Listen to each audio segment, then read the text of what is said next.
रेगिस्तान की तपती रेत पर काफिला आगे बढ़ रहा था। एक बुजुर्ग राहबर ऊंट पर बैठा दूर क्षितिज को देख रहा था। उसका चेहरा सुकून से भरा था, जैसे उसे अपने रास्ते पर यकीन हो। लोग उससे पूछते, ऐ राहबर, तू इतना बेफिक्र कैसे है? वह मुस्कुराकर कहता, क्योंकि मुझे मालूम है तकदीर कभी गलत नहीं होती। काफिले के नौजवान उसकी हर बात को ध्यान से सुनते।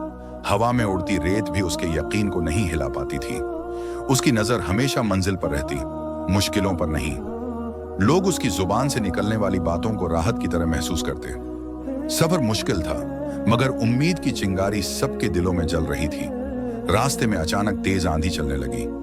रेत की दीवारें खड़ी हो गईं और काफिले की नजर धुंधली पड़ गई।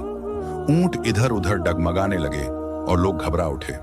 किसी ने कहा, हम शायद मंजिल तक नहीं पहुंच पाएंगे।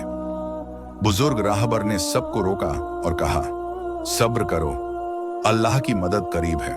उसकी आवाज में ऐसा यकीन था कि लोगों के दिल ठंडे पड़ने लगे। उसने काफिले को एक सुरक्षित टीले की ओर मोड़ दिया। कुछ घंटों बाद आंधी थम गई और आसमान साफ हो गया। लोग हैरान थे कि सही रास्ता कैसे मिला। राहबर ने बस इतना कहा, जो अल्लाह पर भरोसा करे उसे राह मिल ही जाती है। सफर आगे बढ़ा तो एक नौजवान राहबर के पास आया। उसने पूछा, क्या हर चीज तकदीर में लिखी होती है? बुजुर्ग ने मुस्कुराकर कहा, हाँ, लेकिन मेहनत के बिना तकदीर भी दरवाजा नहीं खोलती। उसने बताया, सब्र और कोशिश, यही दो चीजें मंजिल बनाती हैं। नौजवान की आंखों में अब एक नई चमक थी। उसके दिल से डर के बादल धीरे धीरे हटने लगे।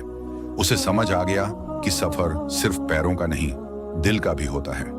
रेत का हर कण उसे नई सीख दे रहा था। अब वह हर मुश्किल को मुस्कुराकर देखता था, जैसे तकदीर उसके कदमों के साथ चल रही हो। कई दिनों के सफर के बाद काफिला आखिर एक हरी भरी वादी में पहुंचा।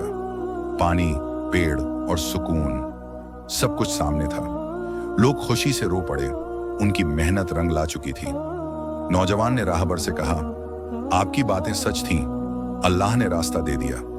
राहबर ने जवाब दिया, क्योंकि तुमने हार नहीं मानी।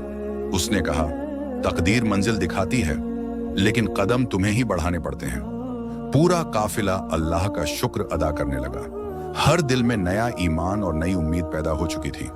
सफर ने उन्हें सिर्फ मंजिल नहीं दी, बल्कि समझ भी दे दी।